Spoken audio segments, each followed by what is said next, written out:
ایران کے خلاف جنگ نے امریکی صدر ڈونلڈ ٹرمپ کو تنہا کر دیا۔ آبنائے ہرمز کھلوانے کے لیے ٹرمپ کی اپیل پر دنیا خاموش۔ بحری بیڑا بھیجنے پر برطانیہ، آسٹریلیا، فرانس، کینیڈا، جاپان، چین نے ٹرمپ کو نہ کر دی۔ جرمنی نے بھی یورپی مشن بھیجنے پر تحفظات کا اظہار کر دیا۔ امریکی صدر منتوں سے دھمکیوں پر اتر آئے۔ حمایت نہ کرنے پر نیٹو کو سنگین نتائج کی دھمکی دے دی۔ چینی صدر سے شیڈول ملاقات مؤخر کرنے کا اندیا دے دیا۔ آبنائے ہرمز بند، دنیا بھر میں تیل کی قیمتیں بے قابو۔ امریکی خام تیل کی قیمت میں 2% اضافہ، فی بیرل قیمت $102 ہو گئی۔ برنٹ خام تیل کی قیمت $106 فی بیرل پر پہنچ گئی۔ توانائی بحران میں مزید شدت آ سکتی ہے۔ تیل کمپنیوں نے ٹرمپ انتظامیہ کو خبردار کر دیا۔ امریکی اخبار کے مطابق آبنائے ہرمز کی بندش کے سبب توانائی بحران مزید شدید ہو سکتا ہے۔ آبنائے ہرمز کی بندش تیل کی ترسیل اور قیمتوں پر اثر ڈال رہی ہے۔ ایران سے بات کرنے کو تیار ہیں، مگر ایران شاید مذاکرات نہیں چاہتا۔ ایران کسی ایسے معاہدے تک پہنچنے کو تیار نہیں جس سے جنگ ختم ہو۔ امریکی صدر ٹرمپ کہتے ہیں آبنائے ہرمز کی سیکیورٹی سے متعلق چین سمیت 7 ممالک سے رابطہ کیا ہے۔ ان ممالک نے مدد نہ کی تو ہم یاد رکھیں گے۔ آبنائے ہرمز کھلوانے میں ناکام رہے تو نیٹو کا مستقبل بہت برا ہوگا۔ ٹرمپ کی دھمکی، تعاون نہ کرنے پر ٹرمپ کا برطانیہ سے بھی اظہار ناراضی۔ امریکی صدر نے کہا ایران کو کسی بھی صورت ایٹمی ہتھیار نہیں بنانے دیں گے۔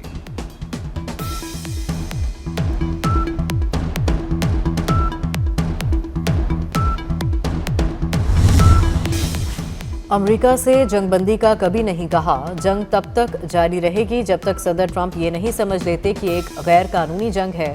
ایرانی وزیر خارجہ عباس عراقچی کا امریکی میڈیا کو انٹرویو، کہا ایرانی ایندھن تنصیبات یا انفراسٹرکچر کو نشانہ بنایا گیا تو رد عمل بہت واضح ہوگا۔ مذاکرات کے دوران امریکہ نے حملہ کیا، اب ہمیں امریکہ کے ساتھ بات چیت میں کوئی دلچسپی نہیں۔ واضح ہو چکا امریکہ حملوں کے لیے ہمارے پڑوسیوں کی سرزمین استعمال کر رہا ہے۔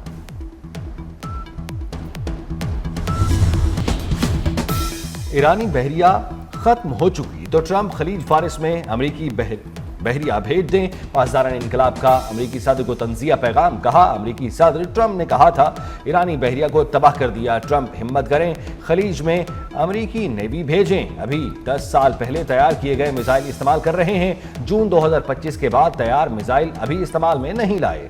اسرائیلی وزیر اعظم نیتن یاہو کو ڈھونڈ کر قتل کرنے کی دھمکی، کہا اگر نیتن یاہو اب تک زندہ ہے تو اس کا تعاقب کریں گے۔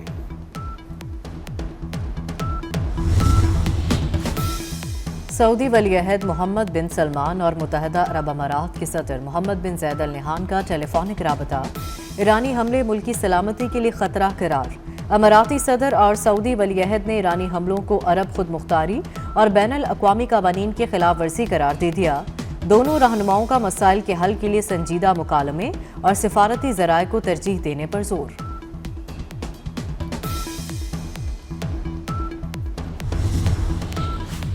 ایرانی صدر مسعود پزشکیان کا فرانس کے صدر میکرون سے ٹیلی فونک رابطہ، جنگی اور علاقائی صورتحال پر تبادلہ خیال۔ ایرانی اور فرانسیسی صدور نے خطے میں تازہ ترین تبدیلیوں اور رونما ہونے والے واقعات کا جائزہ لیا۔ میکرون کی ایران کو مذاکرات کی میز پر واپس آنے کی دعوت، کہا کشیدگی میں کمی واحد راستہ مذاکرات ہے۔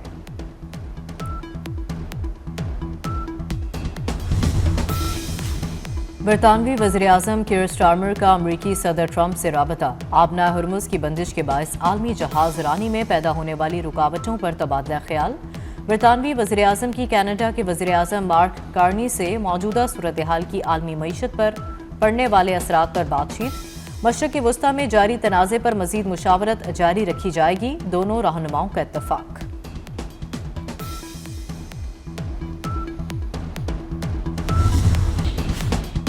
دبئی ایئرپورٹ کے قریب ڈرون حملے کے بعد آگ بھڑک اٹھی، ٹینکر میں آگ لگنے سے ایئرپورٹ پر ہنگامی صورتحال، پروازوں کی لینڈنگ عارضی طور پر معطل کر دی گئی۔ ادھر ایرانی فوج نے متحدہ عرب امارات میں امریکی پناہ گاہوں کو نشانہ بنانے کی پھر دھمکی دے دی، کہا امریکہ خطے سے اپنی صنعتیں منتقل کرے۔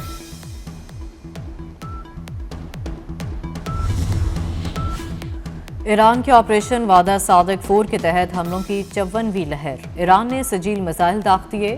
2 ٹن وزنی وار ہیڈ سے لیس خرمشہر